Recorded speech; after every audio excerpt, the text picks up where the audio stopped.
युवा गुजरात भविष्य संवाद 2022 सूरत में सियासत का सबसे बड़ा मंच जो कि अब सज चुका है। न्यूज इंडिया के सवाल होंगे, लेकिन गुजरात में किसका राज होगा? न्यूज इंडिया पर सियासत के तमाम दिग्गजों को आप देखेंगे। हीरा नगरी से जानिए गुजरात का ताज किसका। न्यूज इंडिया पर आप समझिए कि आखिर गुजरात का गणित क्या है, और ये भी आपको दिखाएंगे कि आखिर महाकॉन्क्लेव की चुनावी बिसात। देखिए आप।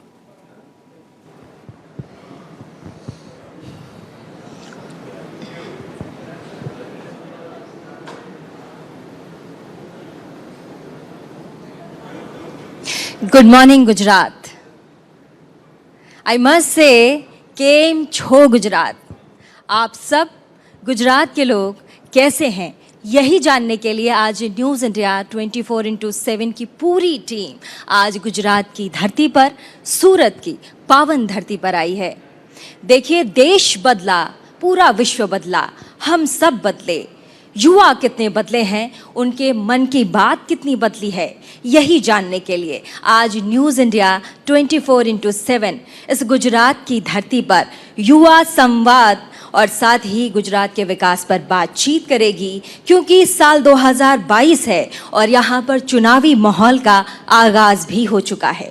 हम सब जानते हैं कि गुजरात आज पूरे विश्व में अग्रणी है, अपने इंडस्ट्रियल पूरे एरियाज़ को लेकर, आइडियाज़ को लेकर, युवाओं को लेकर, कार्य क्षेत्र को लेकर, हर एक चीज़ में अगर हम गुजरात की तरफ देखें तो गुजरात अपने आप को एक मुकाम पर पहुंचा चुका है। लेकिन ऐसे में कई ऐसे सवाल गुजरात को लेकर आज भी लोगों के मन में है, साथ ही विपक्ष के मन में है कि सत्ताधारी सरकार आखिर गुजरात के युवाओं के मन की बात क्यों टटोल नहीं पा रही। और ऐसे में इसीलिए आज हमने मंच पर उन लोगों को आमंत्रित किया है जिनके मन की बात आप सीधा जानना चाहते हैं। तो सबसे पहले मैं इंट्रोड्यूस करना चाहूँगी हमारे आज के गेस्ट तुषार चौधरी जी का। आपका मंच पर बहुत बहुत स्वागत है और इस पूरे प्रोग्राम को मैं और मेरे सहयोगी रवीश बिष्ट होस्ट करेंगे।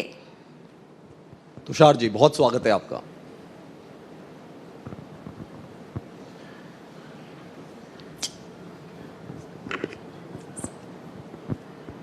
प्लीज।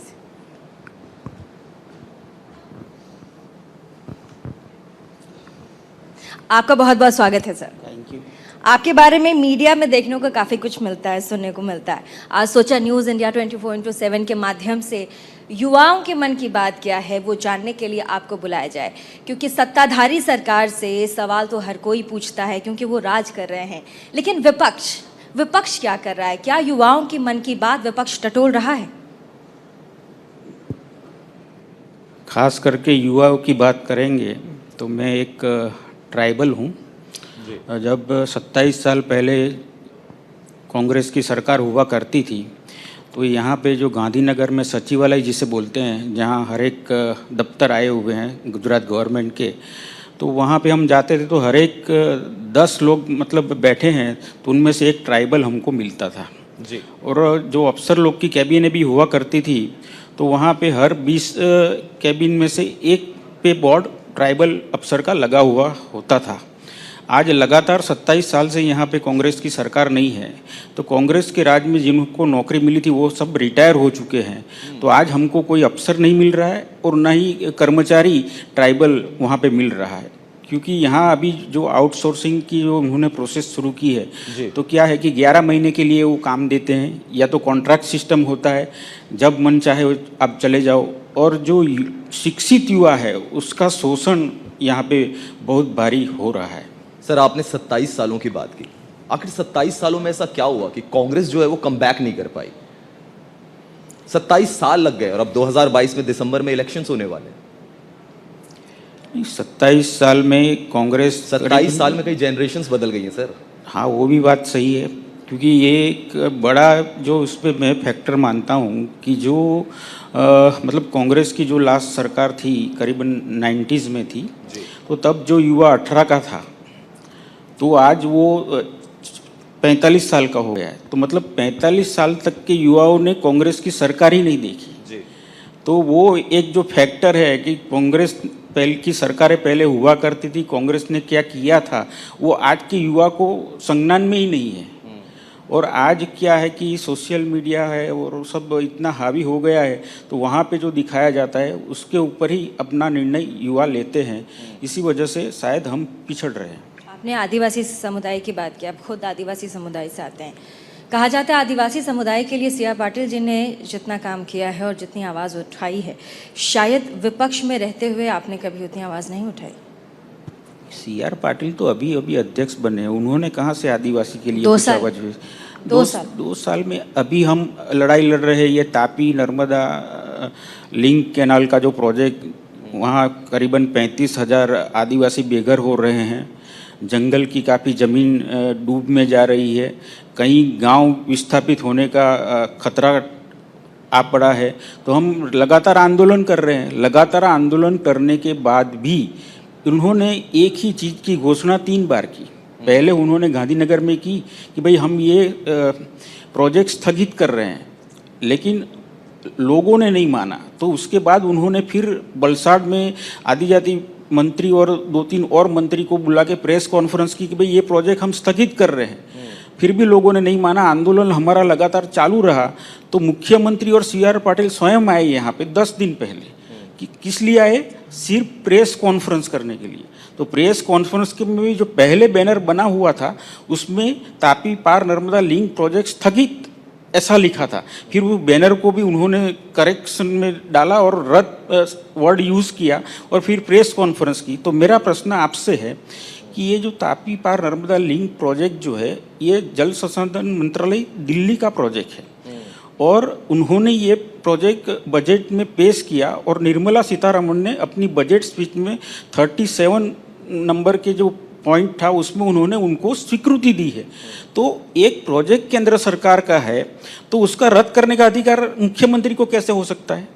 मुख्यमंत्री को अगर रद्द ही करना था तो हमको जल संसाधन मंत्रालय का कुछ कागज देना था। मुख्यमंत्री सिर्फ यही कर सकते हैं कि भाई हमारी सहमति नहीं है और हम ये मांग करते हैं।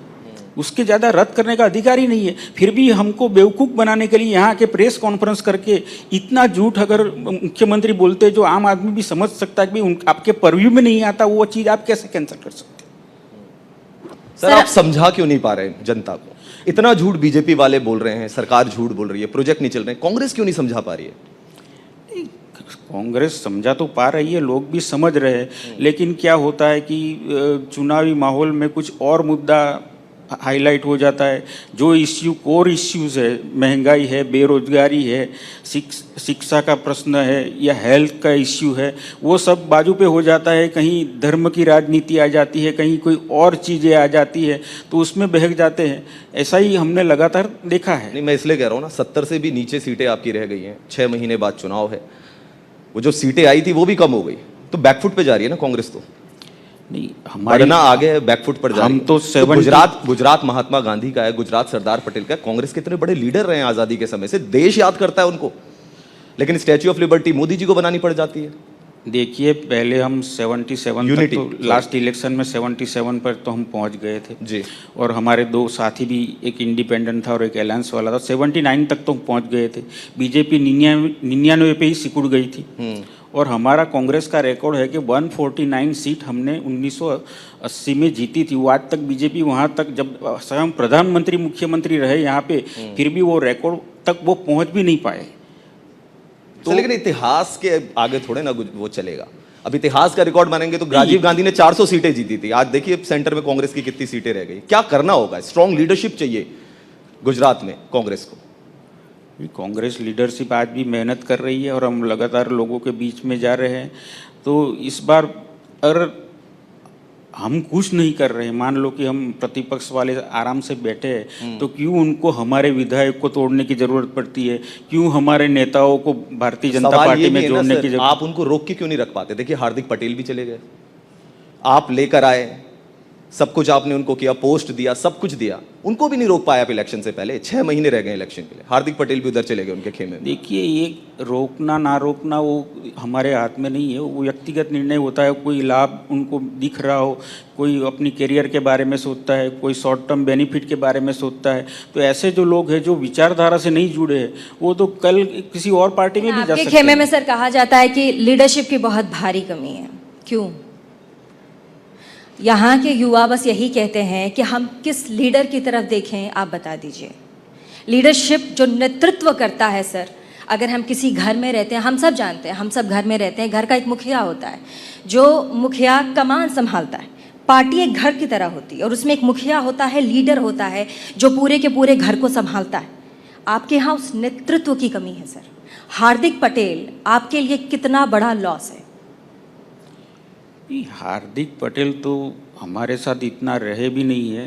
पिछली बार वो पाटीदार आंदोलन से बतौर नेता उभरे थे, लेकिन अभी रिसेंट चुनाव में वो हमारे साथ थे, हमारे वर्किंग प्रेसिडेंट भी थे। लेकिन अभी डिस्ट्रिक्ट पंचायत का और उनको स्टार प्रचारक भी हमने बनाया था, लेकिन उनका जो फ़ायदा हमको पिछली बार मिला था वो फ़ायदा हमको इस बार नहीं मिला है। लेकिन सर ये जिम्मेदारी पार्टी की है ना। अगर मैं आपके पार्टी में हूँ, अगर तमाम लोग आपके पार्टी के लोग हैं, ठीक है, तो अगर मेरे अंदर किसी भी चीज़ को लेकर अगर एक असहमति बनती है कि मैं अग्री नहीं करती आपकी किसी भी बात से, जिम्मेदारी आपकी है ना सर कि आप मुझको समझा के वापस लेके जाएंगे। ये तो सारी पार्टियां करती हैं, ये बीजेपी संगठन सब में हार्दिक पटेल कह रहे हैं कि अपॉइंटमेंट सारे हो जाते थे, मुझसे पूछा ही नहीं गया। आपने महासचिव भी बनवा दिए, सारे डिसीजन ले लिए, हार्दिक पटेल से पूछा ही नहीं, तो जाएंगे ऐसे में तो छोड़ के? देखिए, हार्दिक पटेल वर्किंग प्रेसिडेंट थे, मैं भी 2 बार वर्किंग प्रेसिडेंट रह चुका हूं। तो वर्किंग प्रेसिडेंट ये आपको एक क्रेडिट, एज ए क्रेडिट वो लोग देते हैं, लेकिन हर एक चीज़ में आपको इन्वॉल्व नहीं करते। मैंने उनको, हार्दिक पटेल जी को भी पहले बोला था कि भाई देखिए, आप पहली बार बने, मैं 2 बार बन चुका हूँ। आप एक काम कीजिए, आपको जो काम करना है आप वर्क एलोकेशन करा लीजिए, या आपको कोई सौराष्ट्र जोन संभालना है तो वो उनसे मांग लीजिए, नॉर्थ गुजरात में आपको करना है तो नॉर्थ गुजरात कर लीजिए। अगर आपको युवाओं के साथ कम करना है तो हमारे जो फ्रंटल ऑर्गेनाइजेशन है, NSUI है, यूथ कांग्रेस है, महिला कांग्रेस है, सेवा दल है, तो उनकी जिम्मेदारी आप ले लीजिए। तो वो अगर लेते तो उनको एक उनका दायरा मिल जाता कि भाई यहाँ ये फील्ड मेरा है और मुझे यहाँ पे आगे कांग्रेस को बढ़ाना है। तो लेकिन उन्होंने ये वो कोशिश नहीं की। पिछले बार का जो विधानसभा चुनाव था उसमें जो सीटों की लड़ाई थी उसमें आपने टक्कर दी बीजेपी को बेजोड़। इस बार के चुनाव में, साल 2022 के चुनाव में, जिस तरीके से आम आदमी पार्टी आके पूरे के पूरे क्षेत्र को कैप्चर करती है और एक विपक्ष, स्ट्रांग विपक्ष की भूमिका में नजर आती है, लगातार बीजेपी को लताड़ लगाती है, क्या आपको नहीं लगता कि वो जो रोल, वो जो किरदार आपका था पिछले कई सालों से, उसमें आप एक बार फिर से पिछड़ते जा रहे हैं? आम आदमी पार्टी वो जगह ले रही। ये आप मानते हैं, मैं नहीं मानता हूँ। ये एक बाय डिफ़ॉल्ट सूरत में वो लोग कुछ सीटें जीते हैं, बाकी सब जगह पे चुनाव लड़े, उनको पूरे कैंडिडेट भी नहीं मिले, और बाकी सब जगह पे उनकी डिपॉजिट गई है, वहाँ कोई जीता ही नहीं है। वापी नगर पालिका देख लो आप, गांधीनगर महानगर पालिका देख दो, किसी और चुनाव में भी आप देख लो, तो उनके कोई लोग जीते नहीं है। और वो ये लोग अभी बोल रहे हैं कि हम विपक्ष की तरह उभर रहे हैं, लेकिन उनको 182 कैंडिडेट मिलना भी मुश्किल हो जाएगा। लेकिन जो एग्रेसिव स्ट्रेटेजी वो अपना रहे हैं, कम से कम वो तो लैग कर रही है ना कांग्रेस में। ये तो दिख रहा है कि कोई वार कर रहा है, यहाँ तो लगता है विपक्ष ही नहीं है गुजरात में।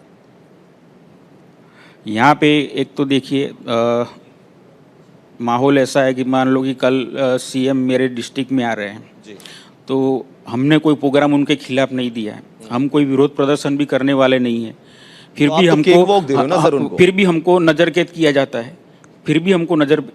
जाता है, और हम विरोध प्रदर्शन की मांग करते, हमको परमिशन नहीं मिलती, और बिना परमिशन करते हैं। मान लो कि एक बार हमने वो जो पेपर लीक हुआ तो उसके खिलाफ हमने धरना करने का आयोजन किया, तो अभी तो हम बैठे 15 सेकंड भी नहीं हुए ज़मीन पे बैठे, तुरंत इतनी पुलिस, मतलब हम लोग 100 लोग हैं तो 500 पुलिस और 2-3 डब्बे खड़े ही रहते हैं। तो उनको जैसे बैठे, उनको, ये आनंद भाई भी थे मेरे साथ, तुरंत उठा लिया, टिंगा टोड़ी करके हमको बस में बिठा दिया और पुलिस स्टेशन लेके चले गए। तो कोई विरोध प्रदर्शन नहीं करने देते, और सरकार के खिलाफ कुछ आवाज़ हम उठाने की कोशिश कर रहे हैं तो वो होता ही नहीं है, करने ही नहीं देते। आप कह रहे हैं डेमोक्रेसी खत्म हो रही है? हाँ, विपक्ष का जो अस्तित्व कब होता है कि वो उसको विरोध प्रदर्शन की तक मिले। यहाँ पे तो वो तक ना असेंबली में वो लोग बोलने देते हैं। आज आप देखिए कि सबसे छोटा असेंबली सेशन पूरे देश में गुजरात में हो गया है। ये मॉनसून सेशन 2 दिन का, ठीक है, विंटर सेशन 2 दिन का, बजट सेशन पहले 1.5 महीने का हुआ करता था, वो भी आज उन्होंने 4 वीक का कर दिया। तो हम बोलेंगे कहाँ? नहीं आप हमको विधानसभा में बोलने देते हैं, नहीं आप हमको सड़कों पे बोलने देते हैं, नहीं आप हमको विरोध प्रदर्शन करने देते हैं, तो लोगों को तो ऐसा ही लगेगा ना कि विपक्ष ये जो आराम आप कर रहा है, जो घर बात पे बता बैठा रहे है। हैं सर, इसमें लाचारी झलक रही है आपकी। ये विपक्ष इतना लाचार कैसे हो गया है? कांग्रेस जिसने यहाँ पे इतने साल राज किया, इतने बड़े बड़े नेता दिए, आपकी बातों से लग रहा है लाचार हो गया। नहीं, लाचार नहीं हुआ, हम हमारी लड़ाई आपको लड़ रहे हैं। धरना प्रदर्शन नहीं करने दे रहे, सेशन में बोलने नहीं दे रहे, विपक्ष तो बेबसी दिखा रहा है ना अपनी। कैसे कैसे चलेगा गुजरात नहीं, का? वो मतलब डेमोक्रेसी ही खत्म हो गई है ना। पुलिस के जोर पे वो लोग ये करेंगे तो कौन करेगा? फिर हिम्मत नहीं होगी ना किसी की। पुलिस ने जोर दिखाया लेकिन किसान आंदोलन तो हुआ। वो तो हमने भी यहाँ किया था, हमारा भी आंदोलन तो हुआ, गांधीनगर में भी हमने किया था, हमने विधानसभा घेराव का भी आंदोलन किया था, वहाँ भी हम सब लोग डिटेन हुए थे, एमएलए के साथ हम सब लोग डिटेन हुए थे, तो हमने भी लगातार किया है, ऐसा नहीं है कि नहीं ही हुआ। हमने भी कांग्रेस आंदोलन के किए चुनावी हैं। मुद्दे भी बता दीजिए, इस बार किन मुद्दों पर लड़ेंगे आप? हमारा अहम मुद्दा है ये जो बेरोजगारी की जो समस्या है, और बेरोजगारी के बारे में, फिर जो महंगाई आज लगातार बढ़ रही है उसके बारे में भी हम करेंगे। हमारा अभी मैनिफेस्टो तैयार हो रहा है। फिर जैसे ट्राइबल के लिए है, तो ट्राइबल के लिए जो फॉरेस्ट लैंड का जो इश्यू है, अभी तक एफआरए में आप देखिए कि फॉरेस्ट राइट एक्ट में प्रावधान ऐसा किया गया है लॉ में कि भाई जिसको आप ज़मीन दो उसके नाम पे होनी चाहिए। यहाँ सब राज्यों में जिसको ज़मीन दी उसके नाम पे हो गई है, यहाँ पे गुजरात में किसी के नाम पे नहीं हुई है, इसको सिर्फ जोतने का हक दिया है। तो हमने कहा है कि हमारी सरकार आएगी तो हम उसके नाम पे ज़मीन करेंगे। और जो आज मैं बताऊँ आपको कि मेरे यहाँ अभी एक इंटरनेट रिपेयर करने वाला आया था, वो बिहार से था, तो वो यंग आदमी था, तो मैंने बोला क्या कर रहे हो, क्या कहाँ से हो? तो पूछा कि मैं बोला बिहार से हूँ, मैं आईएएस की तैयारी कर रहा हूँ। तो बोला आपको गुजरात कैसा लगा, आपको गुजरात कैसा लगा? तो बोला गुजरात में है क्या? बोले गुजरात में है क्या? आपके पास कोई कॉलेज ऐसी नहीं है कि जो टॉप 10 में आती हो इंडिया में, आपके पास कोई यूनिवर्सिटी नहीं है जो टॉप 10 में इंडिया में आती हो। हमके यहाँ पे आईएएस आईपीएस की अगर आपको तैयारी करनी है तो उसकी कोई सुविधा आपके पास नहीं है। हाँ, आपके पास पैसा है, बाकी शिक्षा के मामले में आप बहुत पीछे हो, ऐसा वो बोल के गया, और वो सच्चाई है। लेकिन हर जगह तो ये प्रचारित होता है Gujarat model, Gujarat model, Gujarat model पे आपके सीएम पीएम बन गए। गुजरात मॉडल हम भी ढूंढ रहे हैं कि गुजरात मॉडल है क्या। कांग्रेस का गुजरात मॉडल क्या होगा ये बताइए। विजन 2022 दिसंबर में चुनाव, आपका गुजरात मॉडल क्या है? देखिए, कांग्रेस के राज में जो कांग्रेस के मुख्यमंत्री हुआ करते थे तो जीडीपी, मेरे फादर जब चीफ मिनिस्टर थे तो 29% जीडीपी था गुजरात का। और ये सब जितनी भी जीआईडीसी जो बनी है वो सब कांग्रेस सरकार ने बनाई है। यहाँ पे जो डेवलपमेंट हुआ है सब कांग्रेस ने ही किया था। तो कांग्रेस जितनी स्कूलें है, ग्रांटेड स्कूल है, कॉलेजेस है, यूनिवर्सिटी है, सब कांग्रेस के राज में ही बनी है। यहाँ पे अभी बनी है गुजरात में, लेकिन वो सब डीम यूनिवर्सिटी या प्राइवेट यूनिवर्सिटी बनी है। गवर्नमेंट यूनिवर्सिटी ये सरकार ने एक भी नहीं बनाई है। 27 सालों में कुछ नहीं बनाया बीजेपी ने। पिछले कल ही एक वराछा में बहुत बड़ी रैली निकली थी, उनकी एक ही मांग थी कि भाई हमारे यहाँ एक गवर्नमेंट कॉलेज हमको मिलना चाहिए। वो कॉलेज भी ऐसा नहीं कि मेडिकल इंजीनियरिंग कॉलेज मांग रहे हैं, वो लोग सिर्फ आर्ट्स कॉमर्स का कॉलेज मांग रहे हैं, वो भी 27 साल में उन्होंने नहीं दिया। लेकिन सर आप बार बार यूनिवर्सिटी की बात कर रहे हैं, शिक्षा की बात कर रहे हैं, स्कूल की बात कर रहे हैं, ठीक है, लेकिन आम आदमी पार्टी से मनीष सिसोदिया आते हैं भावनगर, स्कूल का मुआयना करते हैं, स्कूल जाते हैं, दौरा करते हैं और बिल्डिंग टूटी मिलती है, उसके बाद वो सीधे बीजेपी को घेर लेते हैं। आपको नहीं लगता कि आप यहाँ पिछड़ गए? आपको स्कूलों को मुआयना करना चाहिए था। ये तो सिर्फ दिख रहा है ना सर कि आप बोल रहे हैं कि शिक्षा की प्रॉब्लम है, यूनिवर्सिटी की प्रॉब्लम है, स्कूल की प्रॉब्लम है, लेकिन आप ज़मीन पे क्यों नहीं दिख रहे कि भैया ये देखिए ये प्रॉब्लम है? वो आम आदमी पार्टी के लोग, वो मैंने अभी थोड़ी देर पहले कहा कि आपका जो किरदार होना चाहिए था वो आम आदमी पार्टी निभा रही है। भावनगर बहुत बड़ा एग्जाम्पल है सर, नेशनल मीडिया ने इसको छापा और दिखाया है। वो तो हम भी कर रहे हैं। हमारा जब राहुल गांधी का दौरा था तो एक स्कूल का बिल्डिंग टूटा हुआ था आनंद डिस्ट्रिक्ट में, तो हम राहुल गांधी को स्वयं ले गए थे, तब भी मीडिया ने हाईलाइट किया ही था। तब उसकी जो हालत थी स्कूल की, तो उसमें वो भी हेडलाइन बनी थी। तो लेकिन हेडलाइन आज याद कौन रखता है? आज आप जो बोल रही है, हमारी भी जो होगा तो 2 दिन में आप आज अखबार पढ़ते हैं, कल तो वो पस्ती हो जाता है। तो याद कौन रखता है? मेमोरी इतनी शॉर्ट हो गई है लोगों की, तो कौन याद रखेगा इतना सारा? सर आपने राहुल गांधी की बात की और पिछला जो इलेक्शन था वो एक सॉफ्ट हिंदुत्व पे लड़ा गया था और आपको पता है कि बीजेपी की स्ट्रेटेजी क्लियर है। क्या इस बार भी कुछ ऐसा ही होगा? जनेऊ दिखाई देगा, कुछ और होगा?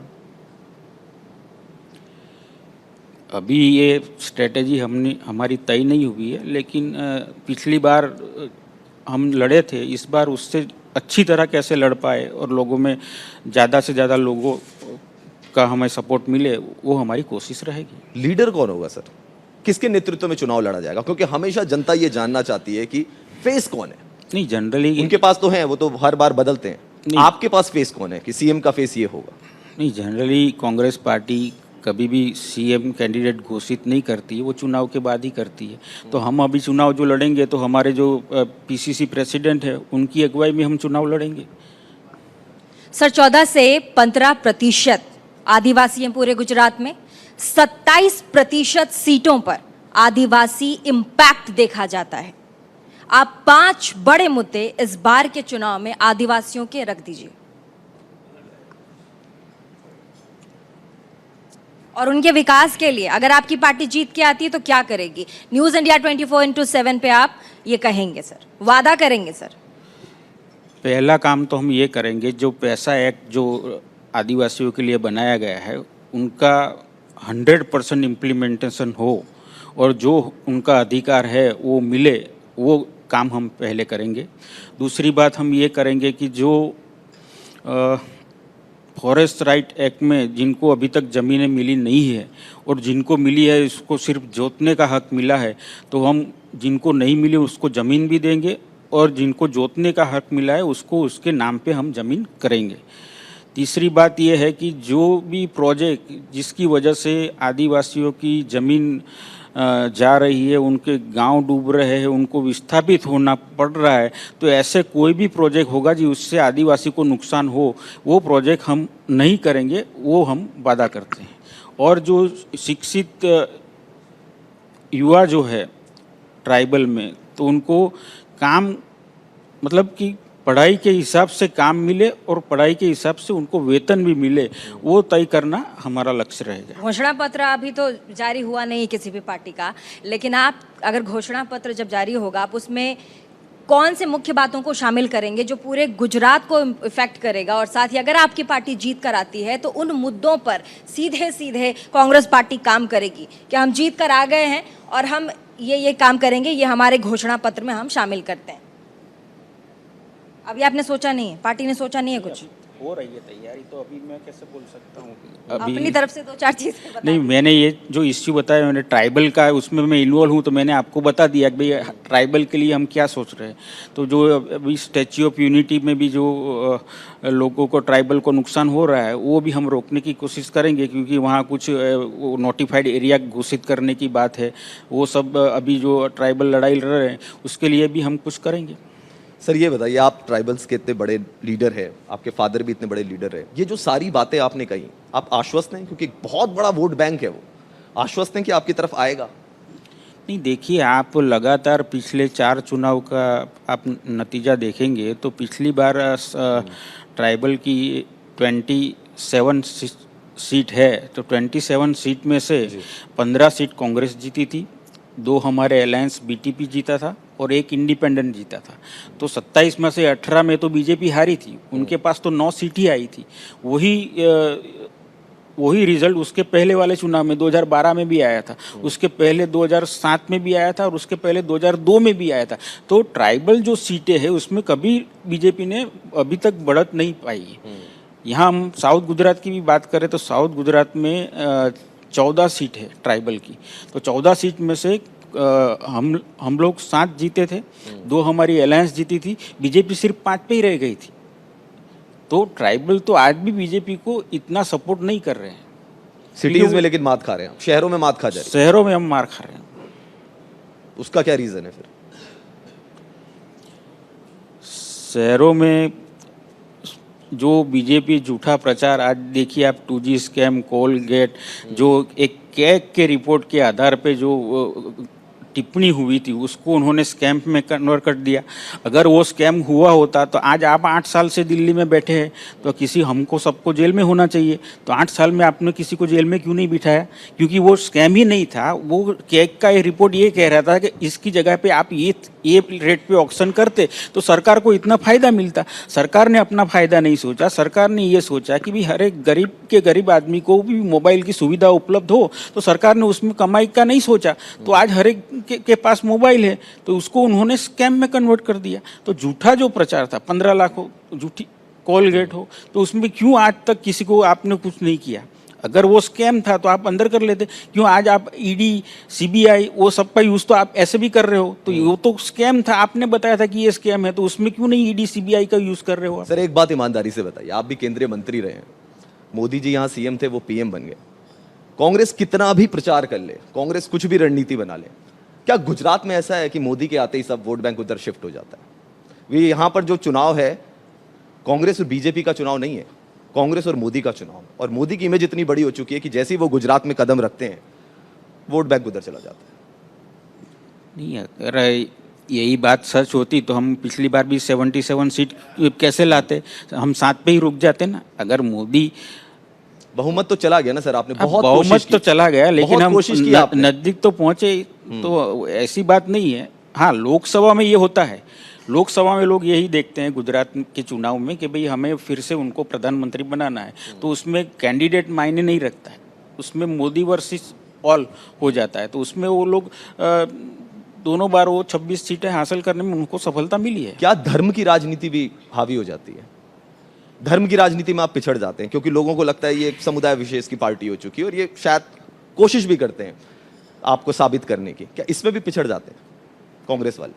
कांग्रेस की जो विचारधारा है वो सर्वधर्म समान, सबको साथ लेने की चलने की बात करती है। तो कांग्रेस कभी ये इस तरह की राजनीति करेगी ही नहीं। हम नहीं कर सकते वो राजनीति, और उनका फायदा वो लोग ले रहे हैं। कांग्रेस के जो मुखिया हैं जो दिल्ली रहते हैं, और 2022 के चुनाव के आगाज़ के साथ ही बीजेपी के जो मुखिया हैं नरेंद्र मोदी, और साथ ही तमाम बड़े दिग्गज, उन सब की आवाजाही पूरे गुजरात में दिख रही है नेशनल मीडिया में, क्योंकि इतना बड़ा राज्य है, इतना बड़ा स्टेट है, पूरे देश की नज़र इस बार 2022 के विधानसभा चुनाव में है। क्या कांग्रेस पार्टी की मुखिया जो कि दिल्ली में है वो गुजरात का दौरा कर रहे हैं? क्या वो सीरियस हैं गुजरात चुनाव को लेकर? क्योंकि बीजेपी, आप सोचिए, आप खुद कह रहे हैं कि 75 साल से बीजेपी सरकार यहाँ पर गुजरात में काबिज है। उसके बाद भी नरेंद्र मोदी 27 साल से, उसके बाद भी नरेंद्र मोदी लगातार इस धरती पे आ रहे हैं, गुजरात में ताबड़तोड़ रैलियां कर रहे हैं, तमाम उनके केंद्रीय मंत्री यहाँ आ रहे हैं। क्या आपको नहीं लगता कि कांग्रेस के बड़े लीडर्स को यहाँ पर आना चाहिए? उनकी स्थिति कमजोर है। देखिए, अभी हमारा एक कार्यक्रम दाहोद में मई महीने में हुआ था, राहुल जी स्वयं आए थे। 12 तारीख को साउथ गुजरात का भी दौरा अभी फाइनल नहीं हुआ, लेकिन हो सकता है वो आएंगे। लेकिन हमारा जो प्रोग्राम होता है वो पार्टी बेस्ड प्रोग्राम होता है। आप बीजेपी के प्रोग्राम देखिए, उनकी रैली देखिए, पार्टी बेस कहाँ है? वो गवर्नमेंट मशीनरी का यूज़ करते हैं,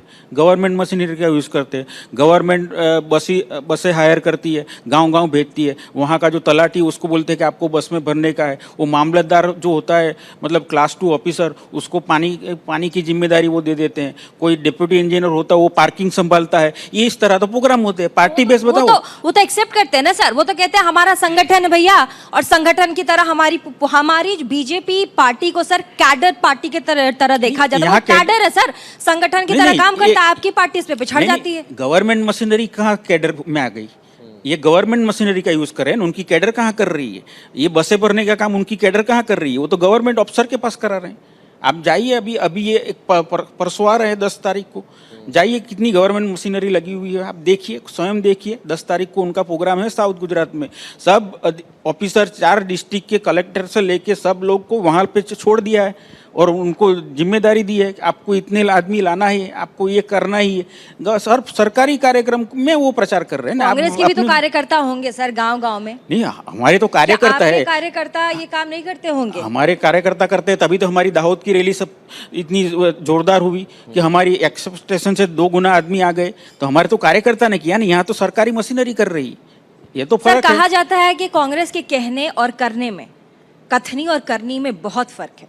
नहीं, ये बात गलत है, ये मैं नहीं मानता हूँ। कांग्रेस जो कहती है वही करती है। हमने कहा था कि भाई हम जंगल जमीन का कानून लाएंगे तो लाए हम शिक्षा का अधिकार देंगे तो दिया हमने फूड सिक्योरिटी का कानून लाए तो हम लाए जो हम बोलते हैं राइट टू इंफॉर्मेशन एक्ट से लेके सब जो कानून बनाए वो सब लोगों के लिए ही बनाए। नरेगा योजना उनको ये प्रधानमंत्री पहले भाषण में आपने देखा होगा क्या बोले थे वो पार्लियामेंट में कि ये स्कीम मैं कभी बंद नहीं करूंगा, हर साल में थोड़े थोड़े पैसे डाल के भी मैं ये योजना चालू रखा, इसलिए कि ये गड्ढे खोदने की योजना है कि युवाओं के हाथ में कंप्यूटर होना चाहिए, लैपटॉप होना चाहिए, ये उनको तगारा पावड़ा दे के मजदूरी करवाने का काम कर रहे हैं, तो ये योजना मैं कभी बंद नहीं करूंगा। अभी वो क्या बोल रहे हैं, highest ever allocation in NREGA from our government. क्यों भाई, ये योजना खड्डे खोदने की तो आपको हाईएस्ट एवर एलोकेशन 45,000 करोड़ क्यों देने पड़े?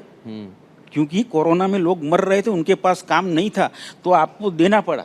ये लोग ने बोला था कि हमारे यहाँ गुजरात में 10,000 से ज़्यादा कोरोना में डेथ नहीं हुई है, सरकारी आंकड़ा ये कह रहा था 10,600 समथिंग, ठीक है। 50,000 के मुआवजे की बात आई, 1 लाख को दे दिया। क्यों दिया भाई 1 लाख को? जब आप कह रहे हैं 10,000 मरे हैं तो 1 लाख को मुआवजा क्यों दिया? आप कहने तो झूठ पे झूठ बोले जा रहे हैं। कोरोना जैसे डेथ के आंकड़े भी ये छुपा रहे हैं, सब सही सलामत है। जैसे आपने बोला कि नरेंद्र मोदी आया, ट्रम्प आया था तो वहाँ पे झुपड़पट्टी थी तो वहाँ पे व्हाइट कर्टन लगा दिया, जैसे ट्रम्प को दिखे नहीं। उसके बाद भी लोकल बॉडी जो चुनाव होता है, पंचायती राज चुनाव, उसके बाद भी बीजेपी जीत जाती है। आप तमाम चीजें गिनवा रहे हैं, लेकिन जीत कौन रहा है सर? इस पे नजर क्यों नहीं है कांग्रेस की? यही तो सवाल है।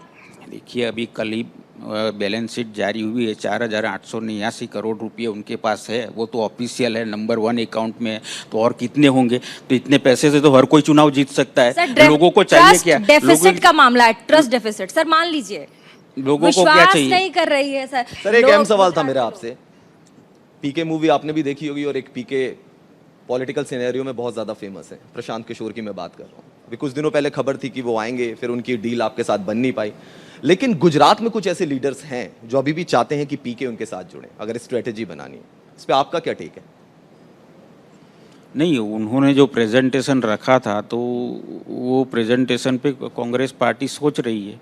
हो सकता है कि उन्होंने के साथ जो मशवरा सोनिया गांधी के साथ उन्होंने किया था तो उसके ऊपर अभी वर्किंग चालू है। तो नहीं, खबर ये थी ना कि गुजरात के कुछ लीडर्स चाहते हैं कि पीके यहाँ पे जुड़े और चुनाव में मदद करें। हाँ, उनका जो मतलब उनके हाथ में सक्सेस की रेखा है। उन्होंने पश्चिम बंगाल में भी ममता को जिताया है, वहाँ पे वो तो जाते ही जिताऊ कैंडिडेट्स के पास है। कांग्रेस के पास इतने धुरंधर नेता, उन्हें पीके की क्या जरूरत पड़ गई? एक स्ट्रेटेजिस्ट को क्यों लाना पड़ रहा है बाहर से? आप इतने कद्दावर नेता हैं, सामने बैठे हुए इतने बड़े बड़े नेता हैं। उनकी जो डिमांड थी उसमें कांग्रेस पार्टी सरेंडर नहीं हुई तो हमारी डील नहीं हो पाई। कोई कांग्रेस पार्टी इतनी पुरानी है, 128 साल पुरानी पार्टी है, तो कोई आज नया आद के बोलेगा कि मैं सब करूंगा, आप सब साइड पे हो जाओ, तो ऐसा नहीं होगा ना। ऐसा कांग्रेस नहीं करेगी। तो अभी मतलब पीके के लिए आपकी तरफ से कुछ नहीं है? हमारे यहाँ गुजरात की बात कर रहा हूं मैं पर्टिकुलरली। गुजरात में तो अभी कोई ऐसी मतलब पार्टी लेवल पे तो कोई बात चल नहीं रही है अभी, इतना मैं बोल सकता हूँ। क्षेत्र में जाते हैं, अपने क्षेत्र में जाते हैं जो आपकी कंस्टिट्यूएंसी है, विधानसभा क्षेत्र। मेरी तो अभी कंस्टिट्यूंसी नहीं है, आप लेकिन जहाँ विपक्ष में हैं, हाँ मैं रहता हूँ। जाते हैं सर, हाँ। युवाओं से बातचीत करते हैं, क्या कह रहे हैं वो? युवाओं को भी बदलाव चाहिए, वो भी त्रस्त हो चुके हैं। अभी आज आप देखिए कि हमारे कितने लोग जो इंजीनियर्स है, होम्योपैथिक डॉक्टर है, वो सब आज बैंक में लग गए हैं। बैंकिंग का एग्ज़ाम दे के बैंक में नौकरी कर रहे हो। कोई मरीन इंजीनियर हुआ है, कोई डिप्लोमा सिविल इंजीनियर हुआ है, कोई मैकेनिकल इंजीनियर हुआ है, वो सब आज बैंक में नौकरी कर रहे हैं। ये हकीकत है। पढ़े लिखे लोग आज कांस्टेबल और कांस्टेबल में, एक सफाई कर्मी में भी आपको ग्रेजुएट डबल ग्रेजुएट मिल रहे हैं। आप सूरत शहर में आप पता कीजिए, 2 लोग को तो निकालना पड़ेगा। अभी उनको मांगा था कि 10 पास से ज़्यादा पढ़ाई नहीं होनी चाहिए, तो 2 लोग ग्रेजुएट थे, वो छुपा के वो अंदर नौकरी में लग गए थे सूरत महानगर पालिका में, उनको निकाला गया। ये तो हकीकत है। सर एक अहम सवाल मेरा आपसे ये था, गुजरात के अंदर जब भी हम आते हैं, मोदी जी का टेन्योर खत्म हो गया, उसके बाद बीजेपी ने जितने भी सीएम दिए, ये मैं नहीं कह रहा, यहाँ के लोग कहते हैं और ये परसेप्शन भी है, उतना स्ट्रॉन्ग सीएम आया नहीं। चाहे आनंदीबेन पटेल रही हों, चाहे विजय रूपाणी रहे हों, या पटेल साहब आ गए हों, उसके बावजूद भी कांग्रेस काउंटर क्यों नहीं कर पाई, कम बैक क्यों नहीं कर पाई? वो सीएम बदलते रह गए। लेकिन कांग्रेस का कमबैक नहीं हुआ। कि सीएम तो वो बदलते रहते हैं, जी। इसलिए कि वो नहीं चाहते कि कोई गुजरात में बड़ा हो। मतलब जब कोई बड़ा होगा तो उसके सामने लड़ेगा ना, तो वो चाहते ही नहीं है कि बड़ा हो। तो संगीत कुर्सी की तरह बदलते रहने का तो कोई बड़ा हो ही नहीं पाएगा, तो उनके ऊपर ही निर्भर रहना पड़ेगा। आज मुख्यमंत्री ये कहते हैं मेरे पास कुछ नहीं काम है, मेरे पास कोई फाइल आती नहीं है, सही बात है ना। वो कहते हैं मेरे को तो सिर्फ हेलीकॉप्टर में उड़ने का है, रिबन काटने का है। आप कह रहे हैं बस वो रिमोट कंट्रोल सीएम है, प्रोग्राम में अटेंड करने का है, वही वो खुद सीएम। तुषार जी आप कह रहे हैं वो रिमोट कंट्रोल सीएम है। आप देख लीजिए, वो सीएम स्वयं ऐसा बोल रहा है, तो क्या हो सकता है वो। तो फिर गुजरात को चला कौन रहा है? आप ही जवाब दे दीजिए। हम बोलेंगे तो वो स्टेटमेंट हो जाएगा, आप बोलेंगे तो बोला जाएगा कि विपक्ष ने ऐसा सवाल दागा है। एक अफसर है जो पहले चीफ सेक्रेटरी हुआ करता था, वो रिटायर हुए, उनको 12-15 साल हो गए हैं। अभी भी जब स्वयं वड़ा प्रधान मुख्यमंत्री थे तब भी प्रिंसिपल एडवाइज़र टू सीएम वही था, आज भी वही है, सरकार भी वही चलाता है, रिपोर्टिंग भी दिल्ली वही करता है। ये वास्तविकता है गुजरात की। मतलब ब्यूरोक्रेट सरकार चला रहे, ब्यूरोक्रेट्स हावी हो गए। आप देखिए आज बीजेपी का एमएलए राजकोट में कंप्लेन कर रहा है कि भाई ये कमिश्नर मेरे से पैसा मांग रहा है। इससे बड़ा क्या हो सकता है? सर, पंचायती राज चुनाव की बात हम कर रहे थे, वो आंसर अधूरा रह गया। वोट परसेंटेज आप खुद ही बता दीजिए कितना पड़ा है। देखिए कोई भी चुनाव हो, कांग्रेस 30 से 37% तक एवरेज वोट ये हमारा सर किसी भी स्टेट में पंचायती राज चुनाव अगर होता है, अगर वो जो वहाँ जो लोकल बॉडी चुनाव में जो विनिंग पार्टी होती है, ऐसा कहा जाता है कि अगले विधानसभा चुनाव में वही पार्टी लीड करेगी, क्योंकि वो आईना होता है भविष्य का कि ये देखिए हम इसी पार्टी को आगे ले जाने वाले हैं। नहीं मेन कारण क्या रहा बता दीजिए, क्यों उनको 95% वोट्स मिले? नहीं, ऐसा नहीं है। देखिए गुजरात की ही मैं बात करूंगा, आपने बताया इसलिए बोल रहा हूँ। 2015 में 33 में से 30 डिस्ट्रिक्ट पंचायत 33 में से 30 डिस्ट्रिक्ट पंचायत कांग्रेस ने जीती थी, और बहुत सारी ब्लॉक पंचायत में भी कांग्रेस का कब्जा था। 2015 की बात कर रहा हूँ। फिर भी 2017 में हम हार गए। तो पंचायती राज का ऐसा होता तो हम ही जीतते, हमारी सरकार बनती 2017 में, नहीं बनी। सर, आप सिर्फ गुजरात के मुद्दों पे ज़्यादा प्रखर हैं या फिर नेशनल ज्ञानव्यापी का मुद्दा आप देखिए नेशनली कितना चल रहा है, वो मुद्दा ही ऐसा है जिस पर हर एक नेता कुछ ना कुछ कहते हैं। मैं चाहूँगी कि आप, क्योंकि केंद्र में मंत्री रहे हैं और साथ ही आपका दावर नेता भी हैं, ज्ञानव्यापी मस्जिद मामले में क्या कहेंगे आप? इसमें तो मैं क्या बोल सकता हूँ, मुझे पता ही नहीं। आपका कोई टेक है? नहीं, मेरा कोई टेक नहीं है उसमें। आपने खबर भी नहीं पढ़ी? नहीं पढ़ी है, जानता हूँ, लेकिन उसमें मैं कुछ टिप्पणी करना उचित नहीं मानता। मैं सेफ खेल गए आप तो सर। आप फंसाने की कोशिश कर रहे हैं, मैं बचने की कोशिश कर रहा हूँ उसमें, और क्या मैं बचने की कोशिश कर रहा हूँ। सीधे कह रहा है कि ये शिवलिंग है। मुस्लिम पक्ष का कहना था, सदुद्दीन ओवैसी का कहना था कि ये फव्वारा है। उसके बाद जो वीडियोग्राफी होती है कोर्ट की तरफ से वो लीक हो जाती है। लीक के बाद तमाम चैनल्स में खबरों में ये आ जाती है कि नहीं वो प्रॉपर शिवलिंग है। हालांकि अभी उस पर कुछ हुआ नहीं है, लेकिन फिर भी एक छोटा सा आप किस नज़रिए से पूरे मामले को देखते हैं, बस यही जानना चाह रहे थे। नहीं, ऐसा कुछ नहीं है। देखिए, कश्मीर फाइल्स का प्रचार स्वयं प्रधानमंत्री और गृह मंत्री ने भी किया था, ठीक है, और वो हिट भी हो गई। उन लोगों ने 300 करोड़ रुपए भी कमा लिए। लेकिन आज कश्मीरी की हालत क्या है? आज हेडलाइन देखिए आप, क्यों वो लोग पलायन हो रहे हैं, क्यों वो लोग छोड़ रहे हैं। सब डिस्ट्रिक्ट से आज आंकड़े आए हैं, इतने लोग कश्मीर छोड़ रहे हैं। तो ऐसी बात में ज़्यादा पढ़ना नहीं चाहिए। ये सॉल्यूशन बता दीजिए आप। कश्मीर, चलिए ठीक है, ज्ञानव्यापी पे बात के लिए हानिकारक है ये चीज। तुषार और जी, ये आपकी वोट बैंक राजनीति है, उसमें हम लोग ज्ञानव्यापी छोड़ देते हैं। कश्मीर फाइल्स की आपने बात की, आपने कहा तमाम कश्मीरी जिनको टारगेट किया जा रहा है, जो हिंदू अल्पसंख्यक कश्मीरी वहाँ हैं, कश्मीरी पंडित हैं, उनको टारगेट किया जा रहा है और वो वहाँ से पलायन कर रहे हैं। आपके पास कोई सोल्यूशन है? आप सोल्यूशन के तौर पर भी तो आप देश के नागरिक हैं सर, सोल्यूशन तो बता सकते हैं कि सरकार को ये कड़े कदम उठाने चाहिए, गृह मंत्रालय को इस पर ध्यान देना चाहिए, एनएसए अजीत डोवल को इस पर ध्यान देना चाहिए। कश्मीर के मुद्दे पर सरकार को संवेदनशील होना चाहिए। आपके मुखिया ने भी ट्वीट किया है, राहुल गांधी जी ने। एक बात मैं इसमें यही बोलूँगा कि 2004 से 2014 तक कांग्रेस की सरकार दिल्ली में थी, तब तो आर्टिकल 370 भी था, उनको हटाया भी नहीं गया था, तब कोई कश्मीरी पलायन नहीं हो रहा था। आज 370 हटाने के बाद भी क्यों हो रहा है, तो वो जिम्मेदारी सरकार की है। सॉल्यूशन बता दीजिए सर। नहीं, हमारे कार्यकाल में तो हमने कुछ ऐसा किया होगा तभी तो नहीं हो रहा था ना, आज हो रहा है तो वो किया किसने, तो जिम्मेदारी उनकी बनती है ना। सॉल्यूशन की बात थी। मैं तो छोटा आदमी, इतना बड़ी सॉल्यूशन मैं कैसे दे सकता हूँ। चलिए सर, गुजरात पे आते हैं दोबारा से, क्योंकि गुजरात के इलेक्शंस हैं और 6 महीने की आपके पास टाइम रह गया है। 6 महीने ज़्यादा वक्त होता नहीं है, तैयारी पहले से करनी पड़ती है। आपने तो इतने चुनाव लड़े भी हैं, लड़वाए भी हैं। यहाँ पर आकर एक परसेप्शन बनता है कि शायद जो यहाँ का यूथ है, जहाँ से हमने स्टार्ट किया था, 27 साल हो गए हैं और जो यूथ पॉपुलेशन यहाँ पे हो गई है, शायद उसने कांग्रेस का रिजीम भी नहीं देखा, राज भी नहीं देखा है। क्या जो यहाँ का वोटर है और युवा वोटर है, उसने नकार दिया है कांग्रेस को? कांग्रेस है ही नहीं ऑप्शन में, एक ही ऑप्शन है आपके पास, वन पार्टी सिस्टम, वो है बीजेपी। पिछले कुछ इलेक्शन से तो यही नजारा दिख रहा है।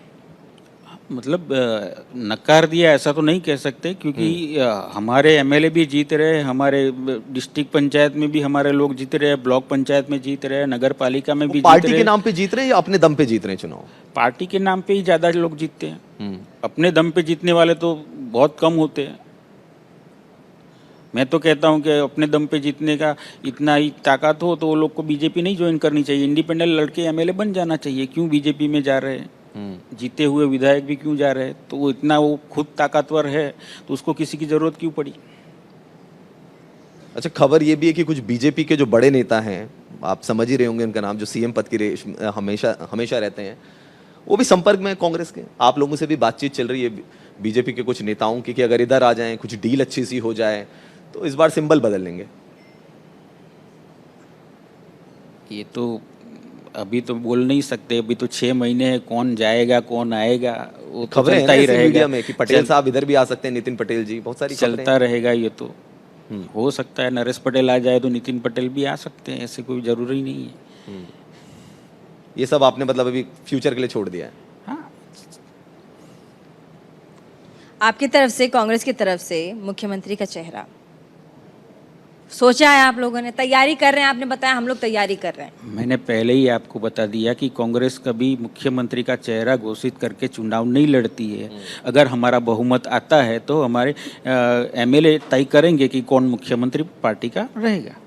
सर, लेकिन एक चीज और मीडिया में बड़ी घूम रही है, वो नरेश पटेल जी को लेकर है कि जो कैंपेनिंग कमेटी आप बनाएंगे, शायद उसकी पोस्ट आपने वैकेंट कर रखी है, तो वो इसीलिए वैकेंट की हुई है कि वो आएंगे तो फिर संभालेंगे। ऐसा कुछ है क्या? ऐसा कोई वैकेंट नहीं है, सभी पोस्ट वैकेंट है। अभी नई जो टीम अभी घोषित ही नहीं हुए, उसमें कैंपेन कमेटी हो, पब्लिसिटी कमेटी हो, सब बाकी है। तो होगा तो सब साथ में ही रहेंगे, होगा। अभी कोई हुआ ही नहीं है, तो एक ही पोस्ट वैकेंट ऐसा नहीं है, कोई घोषणा ही नहीं हुई है, सब कमेटी का अभी बाकी है। एक लंबा रोड मैप अभी आपको तैयार करना है। जी चलिए जी प्रीति, आप कुछ पूछना चाहें? पूछ लीजिए आप, उसके बाद मैं पूछती हूँ। पिछली बार जब हमने देखा है कि गुजरात में जब चुनाव होते हैं और याद आती है महात्मा गांधी की भी, दांडी मार्च की भी याद आती है, राहुल गांधी ने भी वो किया था, इस टाइप की चीजें कुछ होंगी इस बार? पद यात्रा, ऐसा कुछ फ्रेमवर्क? अभी तो बड़ी पदयात्रा का तो पता नहीं है, लेकिन हर एक असेंबली में कम से कम 70 किलोमीटर की पदयात्रा का अभी हमारे पीसीसी प्रेसिडेंट ने ऐलान किया है। तो वो सब मतलब जो लोकल लीडर्स है उनकी अगुवाई में होगी, लेकिन पदयात्रा का प्रोग्राम हमारा अभी शुरू होगा, लेकिन अभी बारिश के बाद वो हम करेंगे।